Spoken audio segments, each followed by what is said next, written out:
Good morning and welcome to this year's annual conference for Learning Disability Wales 2021.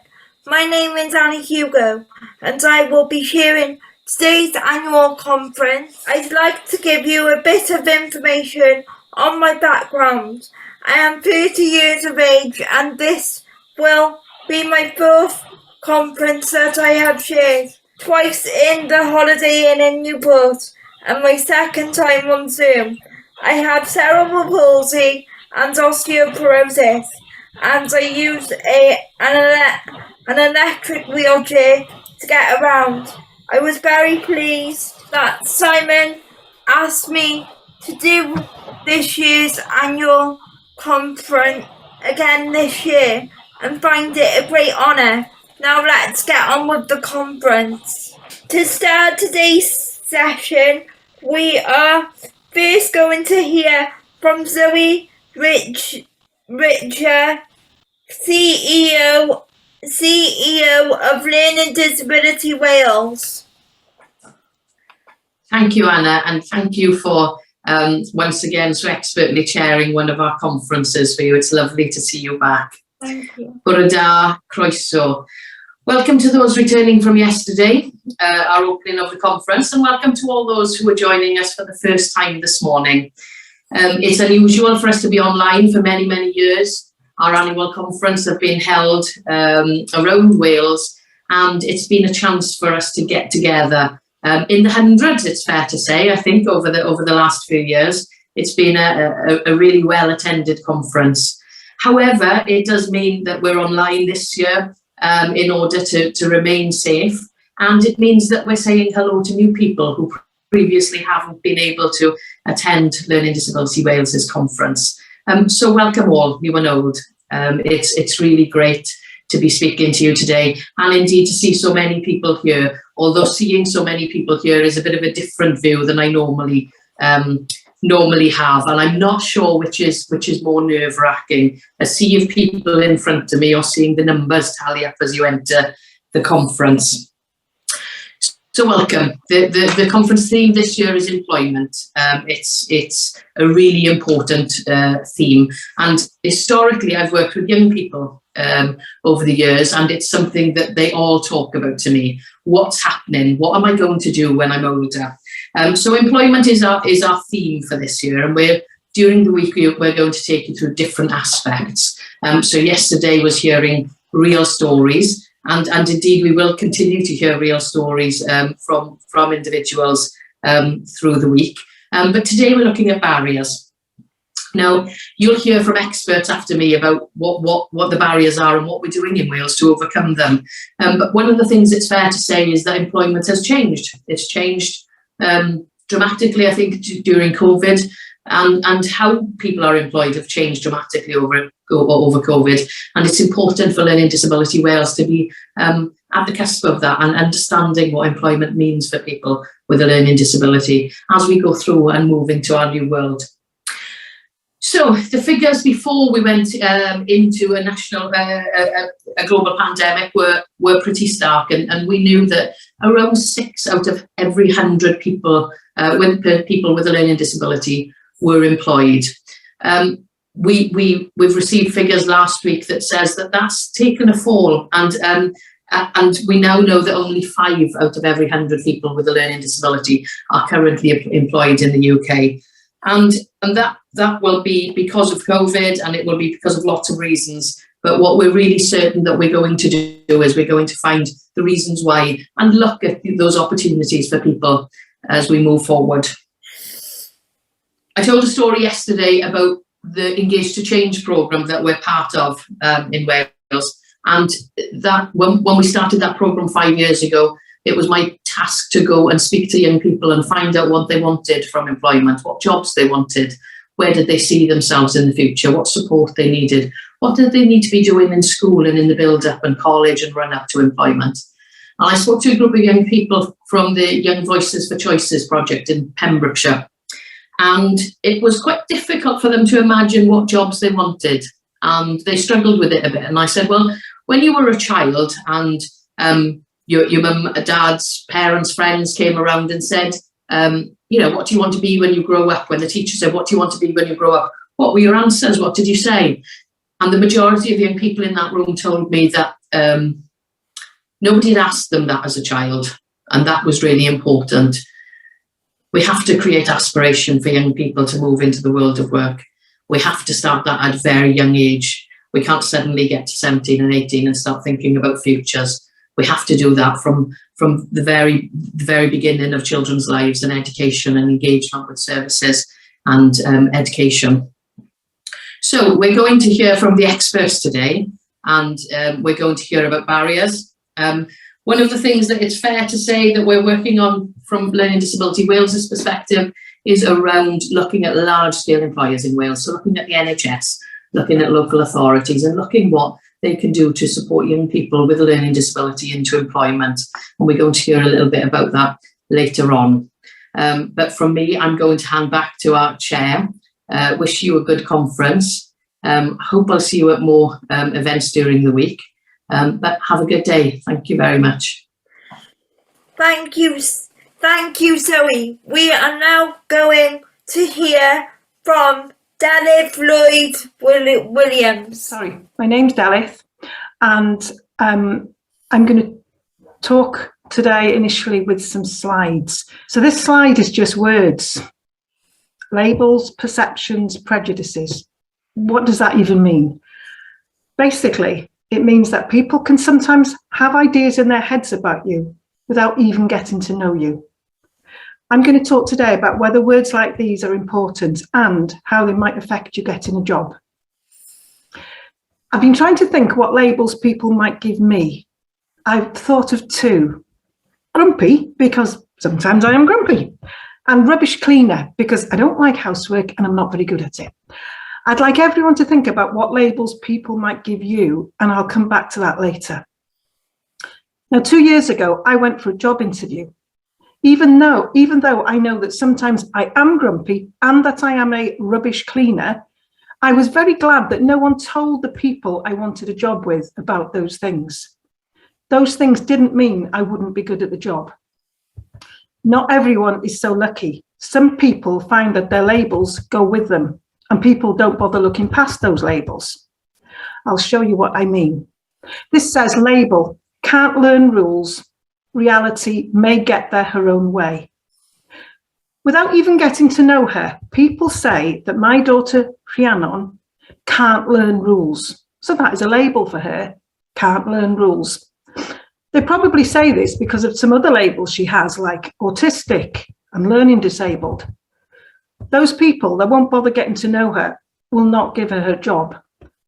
They will be stuck at the door with their pile of labels while Rhiannon goes out and tries to find different ways to get where she needs to be. The labels people will never know that she can do some things that other people find hard. I can't climb a mountain, but she can. This slide says label, autistic communication problems, reality may need a good listener. These photos show two people sharing a happy time, laughing and communicating. Rhiannon's Tide was a very good listener, which meant that he could understand her. The labels people often say that if you don't communicate in a way that is easy for them to understand, that you have a communication problem or communication difficulty. They've said this about Rhiannon. Rhiannon's Tide wasn't a labels person. His listening and understanding was really good. Labels like communication difficulty, labels like communication difficulty can really mess up your chance of a job. People put it down on forms and use it in meetings, and it may be the first thing an employer hears about you. These people need help to be more like Rhiannon's Tide and get better listening and understanding skills. This slide says label, no understanding of danger. Reality will give most things a go. When you have a no understanding of danger label, it's really tricky to get a job because people think it would be easier for everyone if you stayed safe at home and didn't do much. Rhiannon has that label too, which is one of the reasons she has 2 support workers. So with her 2 support workers, she's done some things that really could be dangerous, as you can see from the photos. Giving things a go is a good skill, but the labels people will never see past that. They just can't see past the labels. Label, can't learn skills.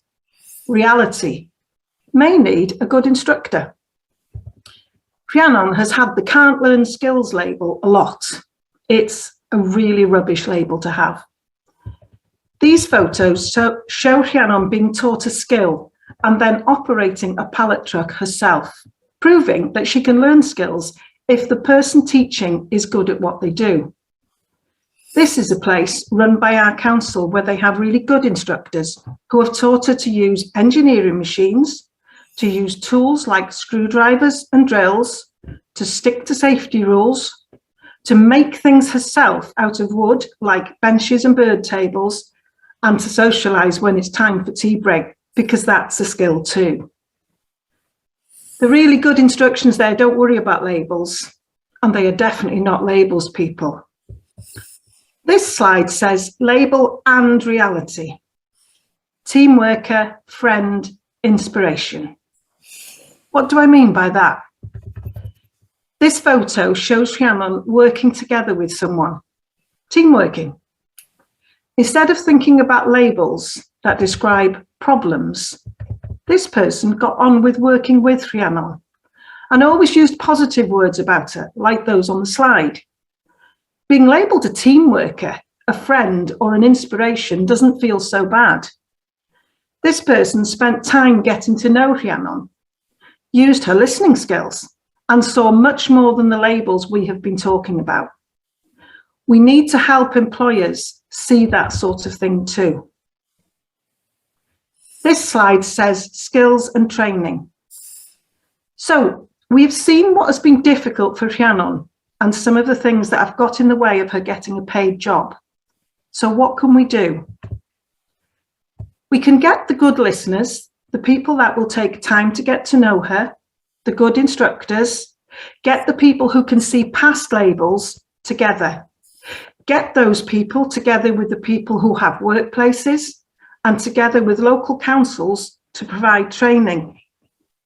Understand that for some people, like Rhiannon, more is needed. For some people, learning and training might take a long time, but it's not a one-way street.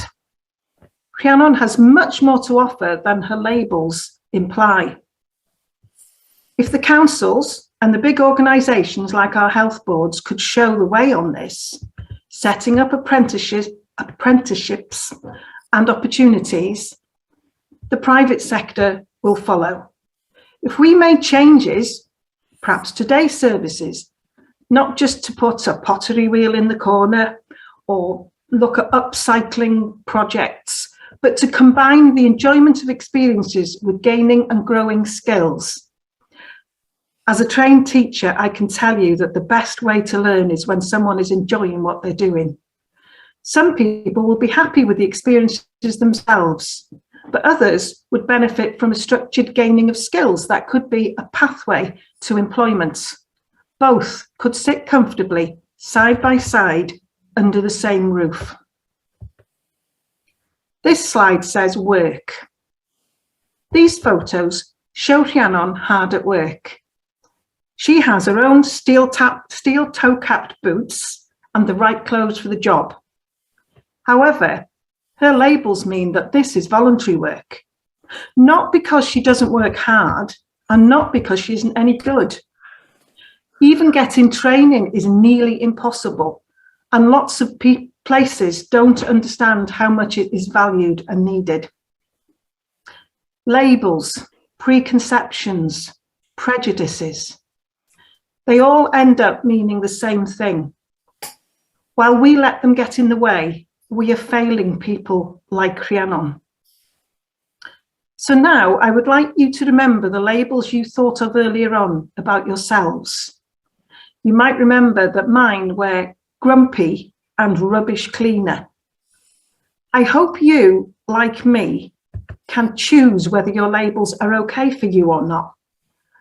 I hope they are not used as barriers to progress like so many of Rhiannon's can be. I'd like to leave you with one last thought with someone yet to be employed, but with tremendous attitude. This slide says, I am not a label, are you? I don't think Rhiannon is a label. I think she's so much more than that. So I think everybody here today needs to work together to make some changes. Thank you very much. Thank you for that, Dalif. Our next speaker is Daniel Biddy. Welcome, Daniel, over to you. Thank you very much. I just wanted to kind of give you a bit of an idea about who I am and what we do as Legacy in the community. So my name's Dan Biddle. I'm the Managing Director of Legacy. And what we are, we're an organisation that focuses on working with employers to try and change their mindsets and their narrative and the way they operate around employing somebody with a disability. So what we've done is we've got two key areas around what we work in, and it kind of goes back to what Dilif was just saying just now. The first area that we touch on is education, because one of the fundamentals that we really are trying to drive home at the moment is that we need educators, schools, colleges to truly understand the importance of work for a disabled person, the independence, the autonomy of choice that gives an individual. So what we're doing currently is we're trying to work with schools to create what we've called a pathway to inclusive education. And what this looks to do is actually engage with pupils with additional learning needs to find out what it is that they hope to do for the rest of their lives. And again, as Dilif quite rightly said, it's a question that's not really asked. And a big part of what we do is to try and challenge people to ask those questions, look at what somebody wants to do, and focus on the capabilities of the individual and not just a diagnosis. And I think one of the key things that as an organisation that we've learned is that people tend to use, as Dilif was just saying, the label of a diagnosis as sometimes as a bit of a rod to beat people with in terms of just making an assumption. We feel it's quite an archaic narrative. It's an outdated approach to employment for anybody with a disability. So our starting point has been trying to work with educators to actually look at what their students with additional learning needs or disabilities want to achieve in their life, what that pathway looks at, and then having a really clearly defined focus on enabling them to progress and meet those outcomes to give them the best opportunity to enter the world of work. Now, the problem is we can get as many young disabled people ready for work as we want. The problem is the world of work isn't ready for young disabled people. So another big part of what we do is working with employers. So we want to really challenge employers. We want to look at what employers are doing around their disability agenda for all forms of disability, but making sure that we've got very clear outcomes and very clear goals of what an inclusive journey looks like for an organisation. So we run a lot of awareness training courses around neurodiversity, additional learning needs, physical disabilities. Because I think one of the big things that is the main barrier at the moment is there's a real fear of engaging. So as an organisation, what we want to be is a kind of support partner to anybody that's looking to recruit somebody with a disability. Because in the conversations we have had, there is a real fear about doing this. There's a fear about getting it wrong. There's a fear about the labels that are attached to people. And I think sometimes that fear becomes a barrier to somebody actually doing something positive and doing something that is going to not just benefit their organisation, but benefit an individual applying for a job. So we really look at challenging those misconceptions and those myths around disability. We look to challenge the stereotypes, but most importantly, we look to support the organisations to actually create a more inclusive pathway to getting somebody into employment. I think one of the points that Dilif just made, and I'm going to keep referring back to Dilif's presentation because I think that was incredibly powerful in terms of what the reality and what the situation is for hundreds, if not thousands, of young disabled people across Wales. And I think the whole point around Rhiannon having to do charity work and voluntary work, I think it's one of those things where if Rhiannon's capable of doing that job in a voluntary role, then why is she not capable of being paid for it? And we really want to challenge that. One of my frustrations, I'm a disabled man myself, so I'm an amputee, I'm a wheelchair user. And it took me 6 years to get into employment after I acquired my disability. And it was because people were terrified of my wheelchair. They would see the wheelchair before they see me as a person. They would see my disability before they saw my qualifications and what I could actually bring to an organisation. So a big thing for me and my kind of personal drive behind this is I want people to look at the capabilities. The rest of it we can sort out. We can make work environments more accessible. We can change working practices. We can change policies and procedures. We have a whole piece of law that makes that doable. What we don't have is the confidence and the knowledge from employers to actually do this. And I think that's the big thing. I get so frustrated when I see talented young disabled people of varying disabilities working in the voluntary sector, when I know they could be so powerful and such an advantage to a commercial organisation. But because of those stereotypes, and again, as what Dilith was saying, because of those labels, we're holding people back. And I think one of the things for me is that we've got an entire generation of young people with additional learning needs and with disabilities. One of those people could be the person that finds a cure for cancer. But because of the label that we have attached to it and society has given to it, we're stifling that talent. So for us as an organisation, our absolute driving force behind everything we do is the capabilities of somebody. What can they bring? What can they do? To understand that, we have to be able to engage. So what we try and do is give employers the confidence to have that conversation. So to give you an example, when I'm interviewing anybody to come and work at Legacy, whether they have a disability or not, my final question I asked anybody in an interview is, what can I do to help you? What can I provide you that's going to help you flourish in this role? I'm not mentioning their disability. I'm not mentioning any additional need they have. I'm asking what I can do as their potential boss and what can I bring to support them in flourishing in their career. That question gets a much more honest and open answer than having that real nervousness and that anxiousness around addressing the context of disability. For me, I don't need to know what somebody's disability is. I need to know that they can do the job that they're applying for and they're going to bring something to my company that we don't have. Their disability is secondary, because for me, whenever I'm interviewing anybody, and what we try and get organisations to understand is that person leaves their disability at the door. You're interviewing that person for what they bring, not what their physical capability is or whatever else it may be. We're a big advocate for equity and opportunity. We have the Equality Act, and when people talk about equality, particularly with employment, we kind of have this misconception around, well, if we treat everybody the same, we've got this equality and this inclusive agenda. Equality doesn't work without equity. We need to be making sure that the opportunities we're providing people is done in a fair way and in a way that's going to work best for them. So for me, the whole kind of remit of equity is about finding a person-centered approach. As an organisation, we've employed a lot of young apprentices with a multitude of different needs, and it has been fantastic. We've got fantastic graphic designers, IT whizzes, data analysts, you name it. We've got fantastic skill sets. When we've conducted research with our staff, these guys would never have been given this opportunity because they've always been labelled as having autism or their physical disability or their visual impairment, whatever it may be. And if we can't, as a society, look beyond that, we're going to be stifling we're going to have such a brain drain in this country of really talented people that because of a label that's applied, they're not going to be given the fair opportunity they deserve to flourish and actually bring massive amounts of lived experience and a different outlook to an organisation. So for us as Legacy, as I say, there's two parts to what we do. This has to start with education. We have to get into schools. We have to start working with the additional learning needs coordinators, with head teachers. We have to start working with schools to get them to understand the importance of that engagement. One of the staggering statistics I found is that when work experience placements were a thing, those with disabilities and additional learning needs weren't often offered a work experience placement. I find that staggering. I find that an absolute failing that as a society we have for these young people. We need to be given opportunity to experience new things. One of the things the pandemic highlighted to employers is actually you can change their working processes. A lot of organisations that have previously been along the route of, well, we can't employ a disabled person because it needs to be a 9-to-5 role, they need to be in the office. All of a sudden, when it was a case of you need to run your business remotely or you're not going to have a business, they all jump to and run remotely. So we know it can be done. The biggest problem was there wasn't the drivers behind actually making that work.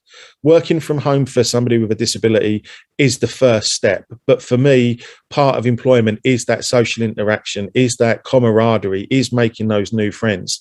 So we need to be working towards creating fully inclusive work environments and fully inclusive opportunities for people. So as an organisation, Legacy, we're here to support any employer, any education facility that really wants to do this, that really wants to be a driving force for inclusion for disabled people of any disability and of any age. We want to see more apprenticeships. We want to work with Welsh Government to make sure that apprenticeships are a viable opportunity, that it is something that educators consider and careers organisations consider putting forward to a disabled person. There is so much talent out there that we are stifling and we're not tapping into. And for me, it is something that I am incredibly passionate about, making sure that anybody that acquires a disability or is born with a disability gets that opportunity. I acquired my disability back in 2005 as a result of a terrorist attack. I thought my life had come to an end. I didn't see any future, and it was soul destroying. And I never want anybody with a disability to feel like that ever again. So as an organisation, we are totally committed to promoting that equity of opportunity, working with organisations and creating that confidence around businesses to actually engage with disability, to not be afraid of it, to have those discussions and make those opportunities a reality. And it's something that we, as a business, all the directors at Legacy, we all have a disability of one form or another. 90% of our staff have a disability. And it has worked fantastically well. And we've got fantastic young people working with us. We've got an amazing board of directors, again, all have a disability. And I really, really hope that through these conferences today and the work that's going on, we can really drive a positive change for generations to come. Thank you for sharing all of that with us, Daniel. We are now going to hear from Kim Cooley, James Lewis and Ramona Murray from North Wales Transformer programme about their employment strategy. Morning, everyone. Thanks so much for including us in the conference today. Well, we're going to talk about what we're doing in North Wales to help more people with learning disabilities be in paid work. And it's great to hear from Della because she's helping us with this work as well. So there's a couple of us here, so I want to just do a quick round of introductions, if that's okay. So my name is Kim, and I work for the North Wales Together Learning Disability Transformation Team. That's our logo there. This year I'm leading on employment, so that's kind of a new work stream for us this year. Jenny, do you want to introduce yourself? Hi Kim, hi everyone, I'm Jenny and I work with Kim on the transformation programme. Hello everybody, my name's Ramona Murray. I'm working with Kim and Jenny on the strategy, and I'm the service manager for Lifespan Disability Services in Conway. So what is North Wales Together? So we are, as I said, a transformation programme, and we're for people with learning disabilities. And we are the only transformation programme in Wales for people with learning disabilities. So we get our funding from the Welsh Government through something called a Healthier Wales Action Plan. And that funding helped our partners in North Wales employ a team of people. And I'm part of that team along with Jenny. So when we started, we already had a North Wales learning disability strategy. And that plan had been written and co-produced by people with learning disabilities, the 6 councils in North Wales, and our health board, and also the wider learning disability community, because the third sector is a key part of that strategy. So our team, when we came in, we already had that plan. So what we've been doing is we've been helping all the partners to put that plan into action. So the learning disability plan is based on what matters to people. And that's all the different things that need to be in place in someone's life to have the kind of best life possible. So it includes things like having a good place to live, having friends, and having relationships. But one of the big things that's in the plan is about having a job, and that people have told us that having a job matters to them. It gives them purpose, it makes them feel valued, And like Della was saying, they want the same opportunities as everyone else to have a job. And so the plan tells us that we need to do more to help people with learning disabilities to get a paid job. And I've got there that there's only at the moment 6% of people in paid work. But as we heard from Zoe, that's even lower now because of COVID. And we know that lots more people would like jobs, and they want jobs that are the right jobs for them. I think that's an important thing to say. The other thing about that number is that when you break it down, there are much fewer women in work than men. So that's a real equality issue. So what are we doing to change this? So this is kind of the final year of the transformation program. And in our final year, we went to our partners, the councils and the health board, and we spoke to our learning disability participation group. So that's a kind of citizen-led group that has a role to kind of keep an eye on how well the councils and the health board are putting that strategy into action. And we said to them, what in our last year, what should we focus on? And we had kind of universal commitment that people wanted us to have a real focus on employment this year. And I think that's really good because I feel that in North Wales, we have quite a lot of momentum behind this to really, I guess, across the whole region and with all the partners to really make a difference and to say really quite practically what we're going to do to support more people to be in employment. And I think quite key to this, to me, the key to change is that we're writing that strategy with people with learning disabilities. And I suppose we all know that the public sector is not always the best at kind of co-producing with people. And often what they'll do is they'll write a plan or a policy, and then they'll come to people and say, well, what do you think about this? And that kind of closes down conversation. So we believe that people are the experts on what they need and what kind of support they need to be in work. So we want to start writing our plan by asking people first what they felt needed to change so that more people could be in work. And I think that the starting point for us was saying that we know a lot about what stops people from being in work. And we've heard from Delith about her daughter and what stops her daughter from being in paid work. We've also heard Daniel, and we're going to go on to hear from the Prestat, the self-advocacy group, about what they think stops people. And some of those things are about the benefit system. People have a lot of worry about how getting a paid job will impact on their benefits.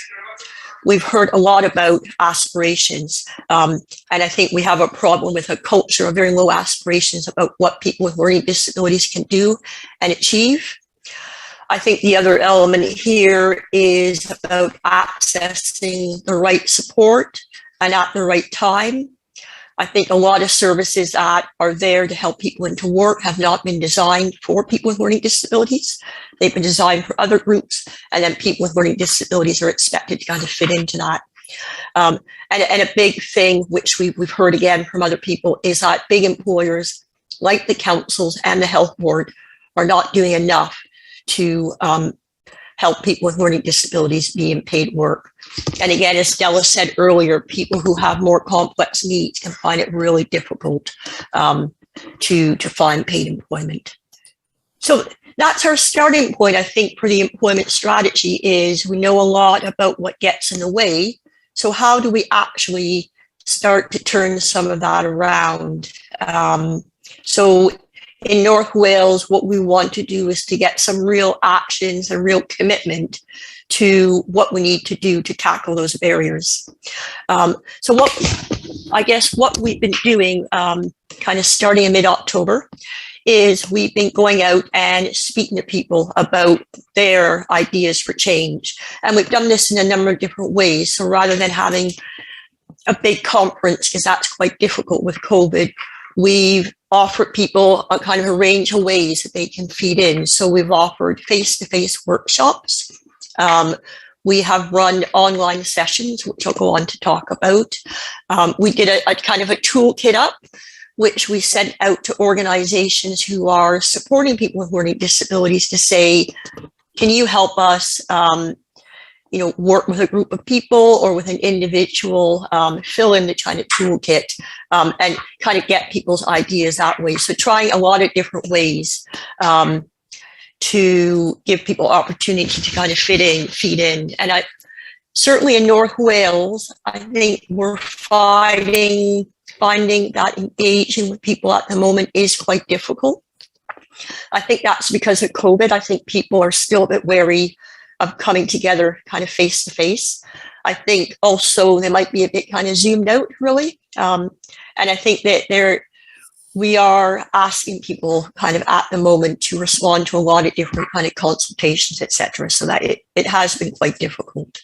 But what I'm going to go on and talk about is the online having a job workshops that we've run, and give you a flavor of some of the feedback that's came through those. So we have now run 4 Zoom sessions, and the topics were working in benefits, and Della helped out at that one with Jenny. The right job for me, so that's all about aspiration. Support to find, get, learn, and keep jobs. What kind of support do people feel they need to really get a good quality job? And then we had a session on big employers and what can they do to make it easier for people to work for them.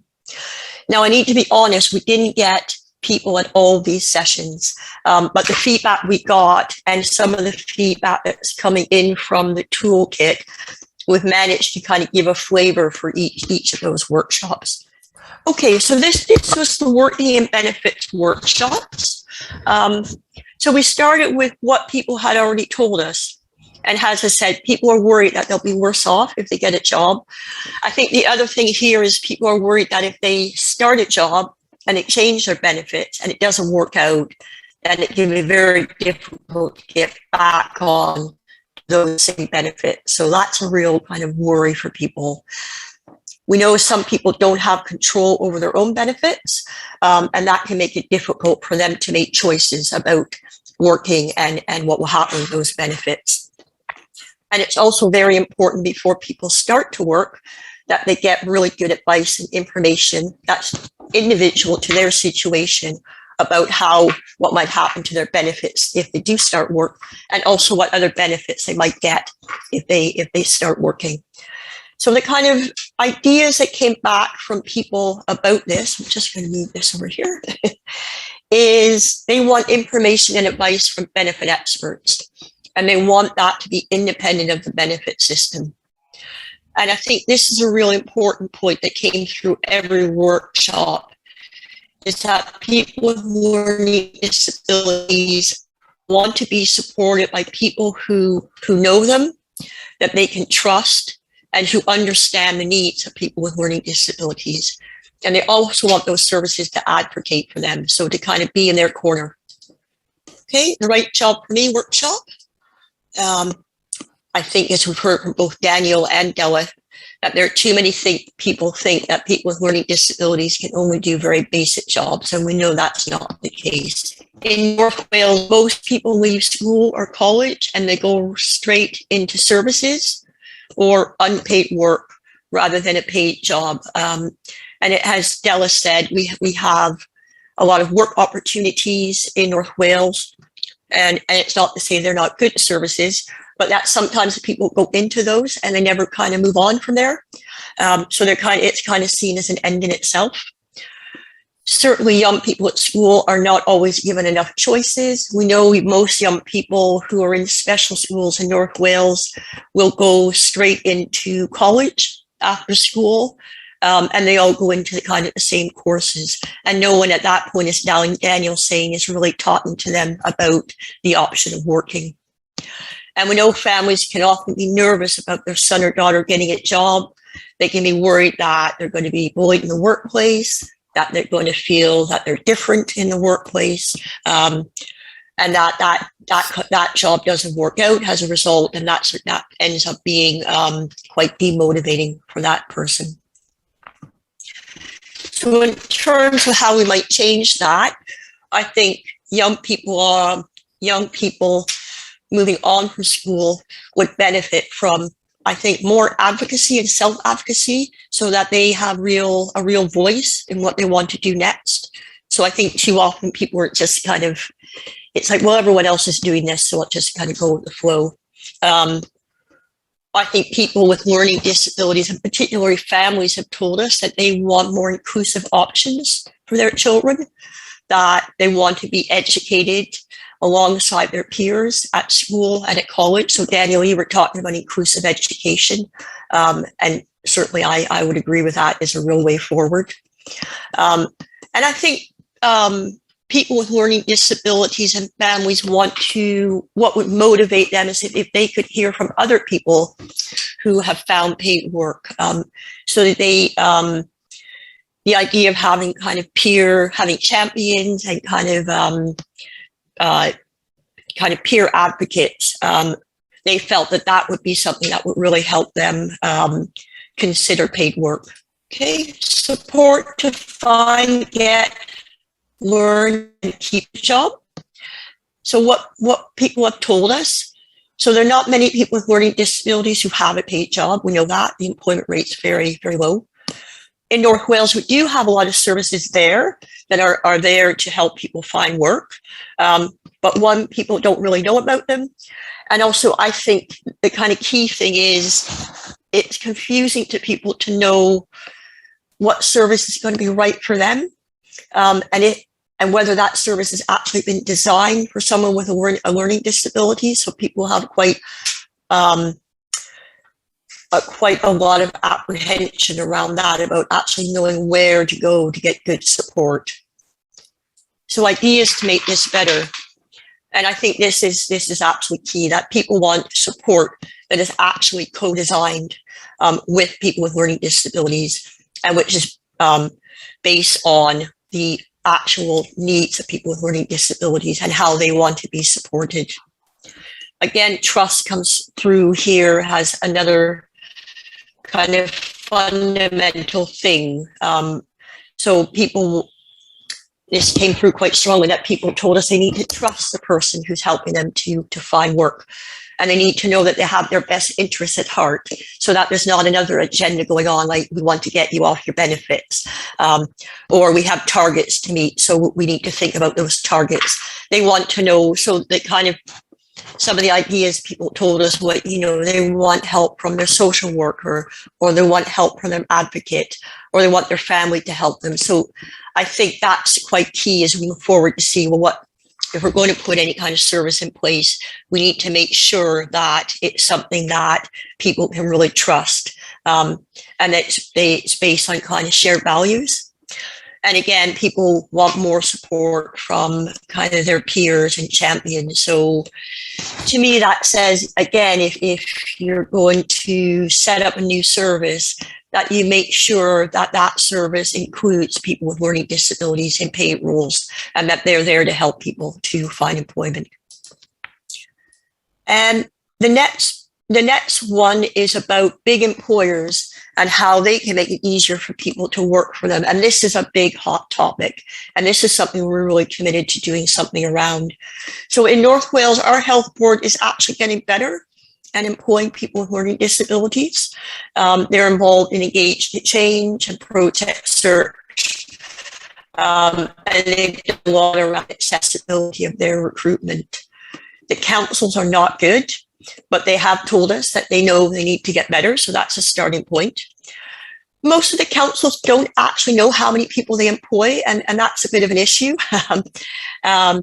And I think the big thing is the way people have to apply for jobs with the council and the health board makes it really difficult for people. I mean, it's difficult for anyone, right? But I think it's particularly difficult for someone with a learning disability. So ideas to make this better. People told us that the councils and the health board should have easy read, accessible job descriptions and application forms, that they should look at interviewing in different ways. People often don't feel comfortable or perform that well in a kind of that sort of interview. So they were saying, well, why don't we have different types of interviews, like work trials? people want to have someone kind of with them when they start, like a job coach, someone who can kind of show them around, show them the ropes, introduce them to colleagues. And also we want big employers to report on how many people they employ.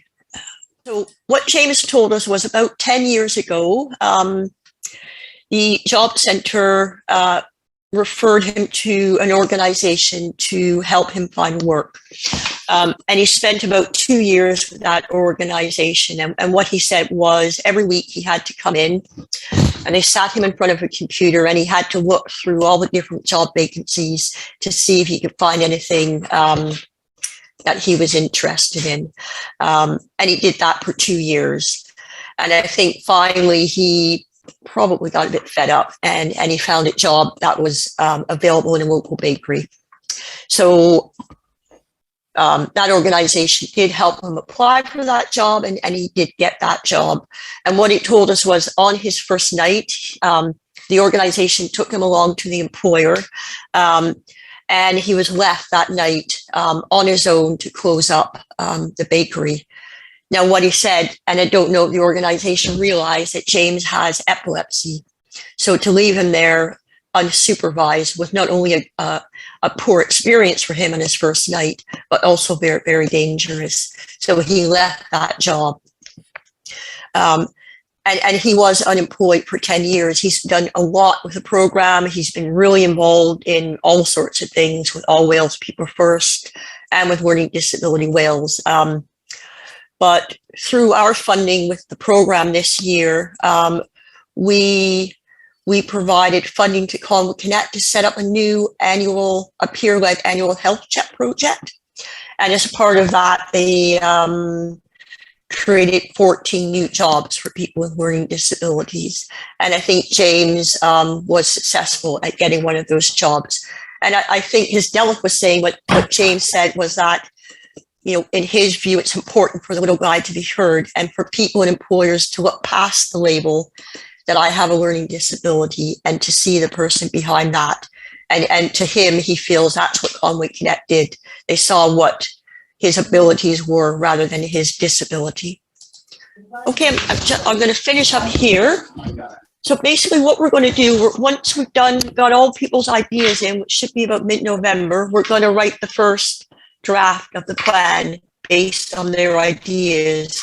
We're going to then take that to workshops with other people like the third sector and health and social care services. And we hope to publish that plan in March 2022. And part of that plan would be telling also the UK and the Welsh government what they think they need to do. So it's about what we do in North Wales, but there'll be other things that the Welsh government and the UK need to do to make it easier for people to be in paid employment. And then we'll look to put that plan into action over the next 5 years. Okay, that's me. Thank you, everyone. Thank you, Kim and James and Ramona. We are now going to hear from Bryn Gwynfer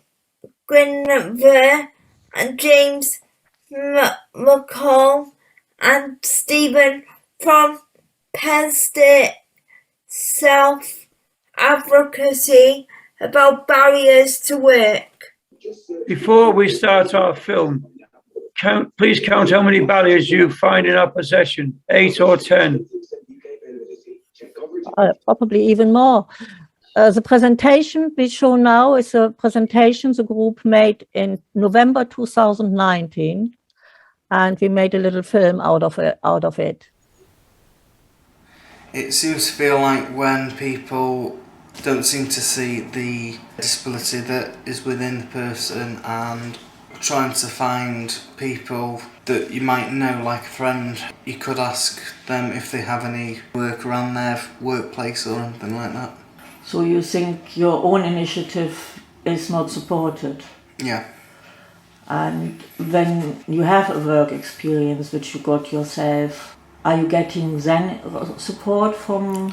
Now and again, through the agency I'm with, I do now and again get a bit of support through them, but I don't feel that I get enough support through from the agency that I'm with.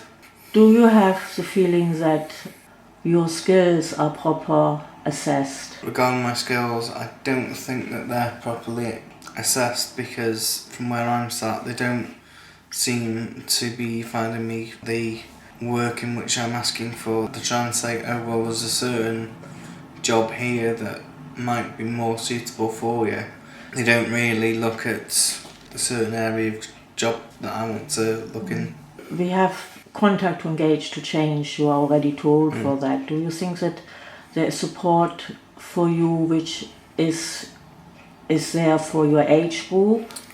I think regarding my age group, because I'm nearly in my 30s, they're basically saying that it's only between the ages of 16 to 25, but from where I'm sat, being over the age of 25, what happens to the age group over the age of 25? What is your dream job? Probably working admin or retail. Did you get any jobs in that offered? No, it's mainly they've basically just said to me, oh well, there's a cleaning job going at a school, which is a couple of hours, I think like 2 hours a night to do, but it's like, well, from where I'm sat, the agency that I'm with don't seem to be helping me much, and I've been with them 12 months. Bryn, we spoke a lot about people with learning disabilities need support. What do you think?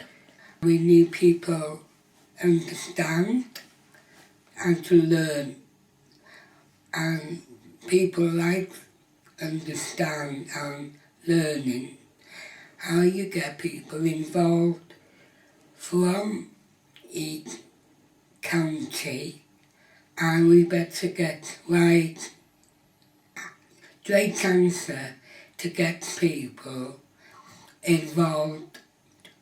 And we need people involved to understand what this group to, and we have different service in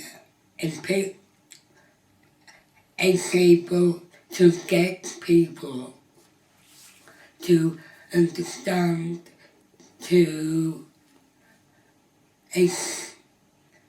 understand how you get people involved to every side, each side, how you get people involved to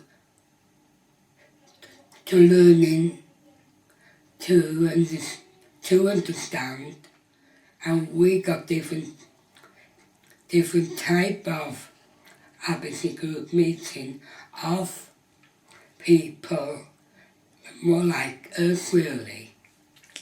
So you think, you said that before, that self-advocacy is helping people and getting more skills. Yes. Yes. And self-advocacy is helping other people. Yeah. You worked all your life. Can you tell me what you did? I started off on the farm in 62, and the hard work, it was very hard work, but it only lasted about 2 months, and then I got a job in an army camp. They were looking for a cleaner, advertise it, and I went to the admin office, got a form, fill it in, and then he took me on. But I didn't get a cleaner job right away. I had to work with the colonel of the camp, and then they give it. Then I went into I then started cleaning the ablutions out, army barracks. The barracks, the ablutions, the huts, but the huts for the soldiers. Interesting work until 73, and they made me redundant.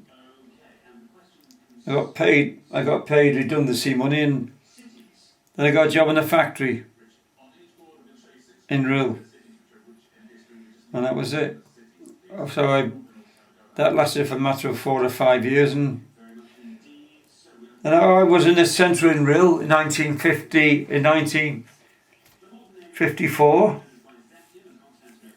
Put in there because he thought I was disabled. And then of course I sort of got the job at the factory.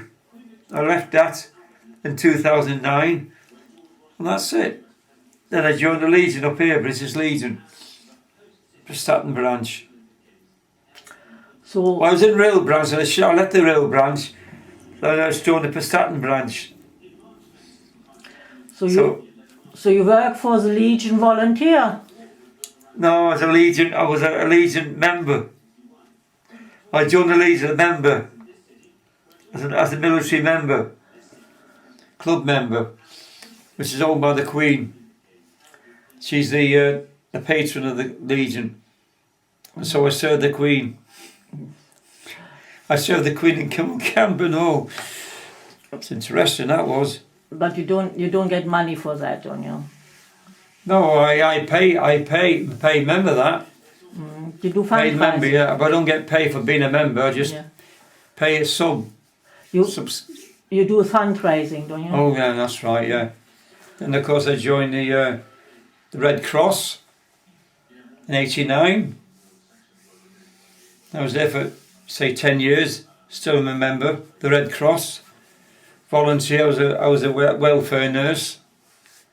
Did taking old men out and all that kind of thing. And I used to go to first aid events at the real first aid at the Rail Carnival. And I'm still a member of it, but I haven't done much first aid. I do minor first aid, like CPR, that's about all.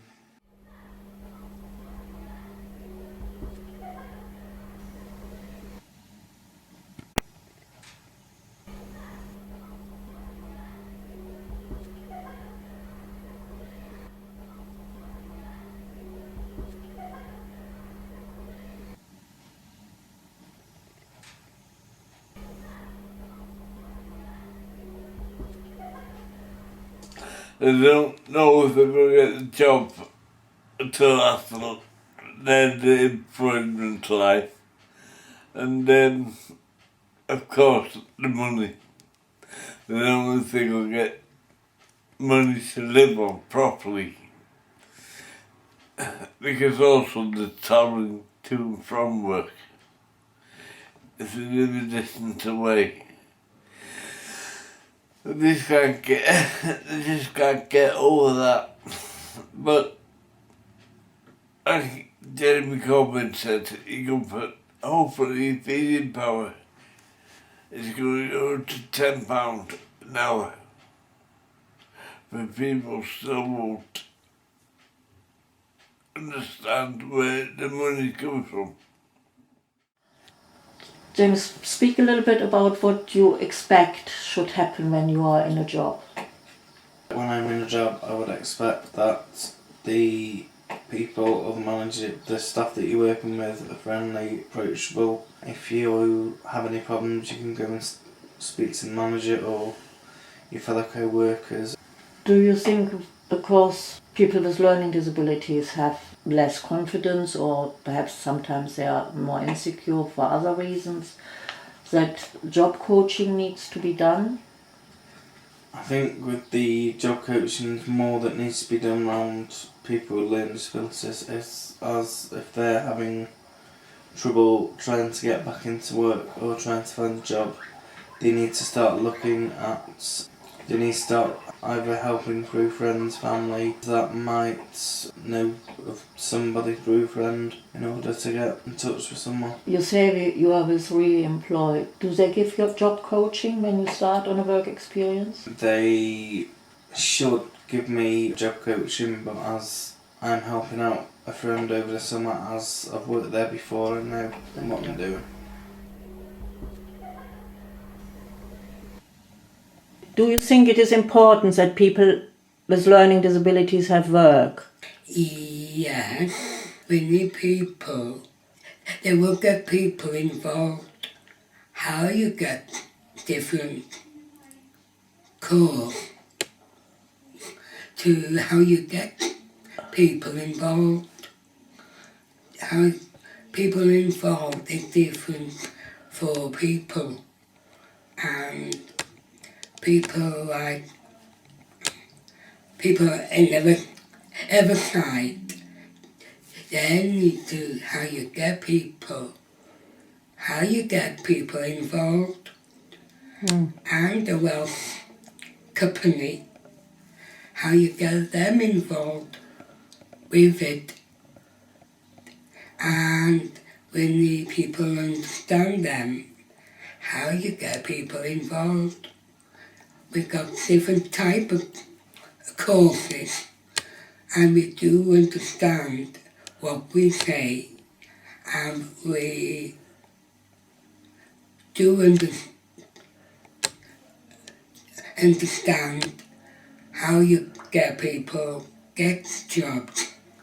We need people to understand how you get people involved, and we need different types of service to people had a stable person per person. Speak about your experience you have this job search. Job searching, I find it that it's a bit of a problem with trying to get hold of a job within North Wales. Did you get enough help? The company that I'm with at the moment, which is Remploy, I don't feel that they're giving me enough support in trying to get me to find a job within North Wales. Do you think they look for the right jobs you have? I don't think in a way they're looking hard enough for the jobs that people who've got learning disabilities that are not working hard enough. What could be different? Do they look for jobs which you want to do?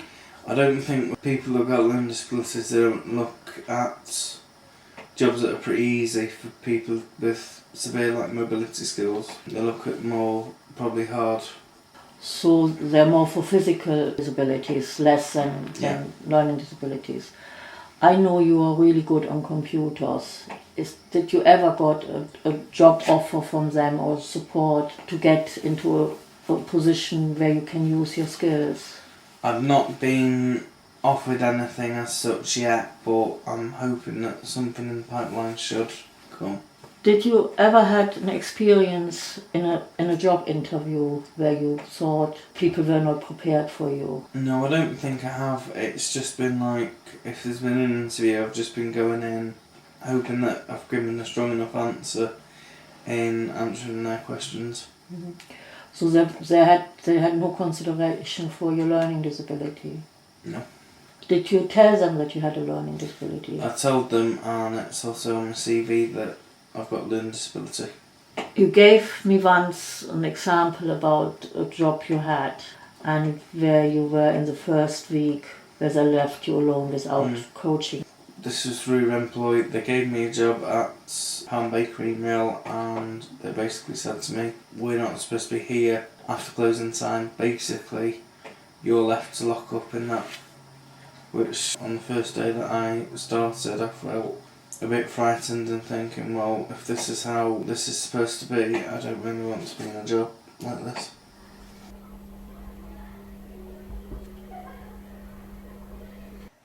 When I was growing up, it was searching to me, what do you want to do? I thought, yeah, good. I was doing painting and decorating for a while. And then the doctor said, hang on, you can't do that. Because that is a job, nobody on disability. Mm.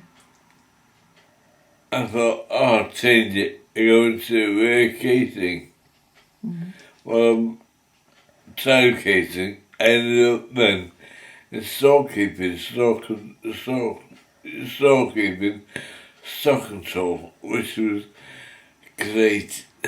Because they could come to me, have we got any tin baked beans? I could say, yeah, we got a box load of them. Or I go, oh no, we're out of them. And I could put in orders for things. There's someone else to do the ordering and change the stores around. It was good fun. and good money as well. And what did you do then? I still doing stock control, but I apply for jobs like in BQ. Oh, sorry, no, you're qualified. And that hit me back. I thought that was a horrible thing to say even to a person without a disability. Say you're too qualified. I found out then from the tutor at college I can't go and trust him. If you go to order things from the catalogue that we have to pay for, yeah, there are things, but I can order things myself, put it on their book.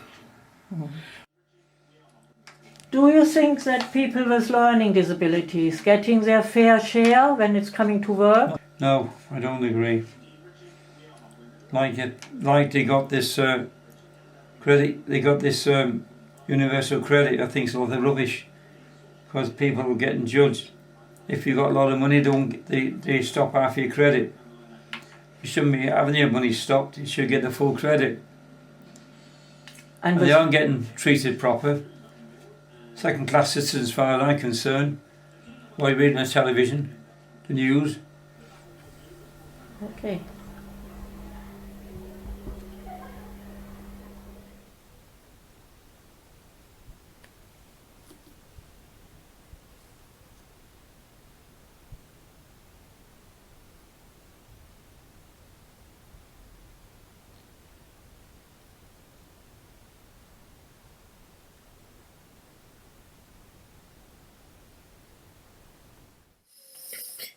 We're done, Helga.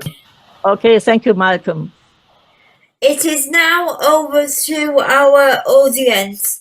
Does anyone have any questions or comments to any of our speakers today? I reckon that employers should be more easy going and listen to disabled people when they take them on, and probably give them a bit more training so they know the job they're doing. Yeah, hi everyone. I think listening to the Prestatyn group, it just reaffirms for me that that we really need to move from talking about barriers to saying, right, what are we actually going to do to address these barriers? And I think that can be done in different ways. I think at the moment, you know, we're starting to see new developments for people with learning disabilities. We have Engaged to Change. For young people, we have some developments around supported apprenticeships. But for me, it's not kind of adding up into a really good offer of support for people. And I think that's across all of Wales. And I think I would like to see maybe more leadership from the Welsh Government on this to say, you know, we've been talking about this for like 20 years. So let's actually really look now to say, we know a lot of the mainstream services aren't working for people. We've heard from James. So how are we actually going to put in a good offer of employment support for people with learning disabilities so that they can reach their potential in paid work, or, you know, for those who do wish to aspire to paid work, so that they can get the right support at the right time to enable them to move into paid employment. And I do think too that the health board and the councils have a big role to play in that, because if you're a specialist learning disability service, you have a lot to gain by doing whatever you can to support people into paid employment because of all the benefits around health and well-being. And I don't think we should leave it to the DWP really in Wales. I think we should be doing more in Wales to say, we need to work together alongside people with learning disabilities to develop that right offer of support. Yeah, I just kind of what I was going to say was twofold, really. First of all, the question that I saw appear in the chat around what do you think the best way to approach discussion with employers about opening their minds to employing disabled people. I think it's the whole tact around disability and employment is quite outdated. I think we have a mindset from an employment perspective where people kind of their mindset starts with, well, why should I employ somebody with a disability? And I think what we need to be doing is shifting that narrative round into, well, why shouldn't you? I mean, we talk about barriers and we talk about kind of engagement, and when I look at other protected characteristics and the journeys that those have gone on, when we talk about race and religion, there's been huge strides made, and I think we need to be looking at the models that have been adopted in those regards, so that doesn't become an issue when it comes to employment. I think what we tend to have is an issue around stereotyping, around a lack of understanding, and also, dare I say, a little bit of an unwillingness to understand. I think because disability is one of those topics where you can have somebody that has a physical impairment and a learning disability. You can have somebody that can have a sensory impairment and a physical disability. There's no one solution fits all. There's no one thing that we can say, well, that's going to solve the problems for everybody. So I think we need to examine kind of the mindset that employers are coming from, and I think we need to get that engagement. And I think just the separate point as well is that we need to start this early. We need to get into schools. We need to be engaging with young disabled people. We need to find out what their aspirations are. If somebody's aspiration is to be a shelf stacker in Tesco, fantastic. Let's find out what that route looks like. If somebody wants to be a lawyer, fantastic. Let's find out what that route looks like. Let's map that out for that individual. I think as times evolve and technologies change and the availability of more widespread technology and communication tools and aids and the rest of it, we seem to be lagging behind where disability is concerned. My whole area of work around disability has predominantly come from the construction industry, because that's my background. And I look at certain industries that are so far behind where they should be on an equality agenda around disability. And I think disability tends to be that forgotten characteristic. And I think we need to be making a bit more noise. And as Kim just said, we need to be putting more pressure on Welsh Government, because turning around and saying we want to cut the disability employment gap by half by 2030, it's just rhetoric, it's just words. I've seen nothing that demonstrates a commitment to doing that. We need things like access to work to be more fit for purpose. We need that to be an easier process. We need it to be more supportive, because at the moment, any access to work application I've worked on, it almost seems to be they're reluctant to part with the money. Well, you can't then say we want to get more disabled people into employment, but make that journey 10 times harder. We need to be working collaboratively with things like Disability Confident. It's shocking the amount of organisations that are disability confident leaders in Wales. It's low double figures. Yet you listen to the media and we've got 20,000 new disability confident organisations. That's organisations that have signed up to committed level, not gone beyond that. So we need to make these things actually mean something. If you're a disability confident, committed employer, let's put some pressure on you, get him to be employer status. If you're employer status, let's put some pressure to get you to leader status. We need to start doing more, because we are failing generations of people and we are creating greater poverty, less expectations. The benchmark for disabled people in employment is set so low that it's embarrassing. And I want to see that raised. I want to see disabled people challenging themselves, because that's what they want to do. People want independence. People want autonomy. They want to be able to make choices. And where somebody can do that, we should absolutely be facilitating that. For my mindset, we have three categories of people that we need to be looking at with disability. We have those that, for whatever reason, work would not be an option. Okay, let's do everything we can to support those individuals. We have those where work is an option. They want to work and they need support and they need help and they need guidance. Fantastic. Let's look at what that looks like. Let's build that model and let's apply it. And then we have disabled people like myself, and I think I fall into this category, that if somebody said to me, Dan, there's a job Monday morning, 9 o'clock, I'll turn up Monday morning and I'll get to work. So let's make sure that we are not just lumping every disabled person in one pot and going one solution suits all, because it doesn't. We need to be more person-centered. We need to create that understanding with employers, and we need to be pushing really, really hard. If an employer is a disability confident leader, then let's have an open debate. How many disabled people have you employed? How many have you interviewed? What was the reason for not offering that job? Are you recruiting in an inclusive way? Having the badge of disability confident leader looks fantastic, but it has to be backed up, and we have to be doing more to ensure that employers are looking at this amazing talent pool that is untapped potential of God knows how many people that want to work but need to be supported or are ready to go to work now, but because of their labels, as Dilly mentioned earlier, or because of the stereotypes, or because we're so fixated on a social model of disability and not looking at the capabilities of an individual, these people are getting left behind. And I, for one, and I'm sure I speak for everybody that's on this conference, I'm not happy to sit back and let that happen. So I hope collectively what we can take from today is a real impetus and drive to change that, working with organisations like Learning Disability Wales, working with other organisations. We need to come together. We can't do this in silos, and we can't all be pulling in different directions. We need to make this work for generations to come. Thank you. Thank you to all of our speakers today. Zoe, Dave, Daniel, Kim, James and Ramona. We would also like to say thank you again to our sponsors, North Wales Together Learning Disability Transformer Programme, Base Drive, National Star, Careers Wales.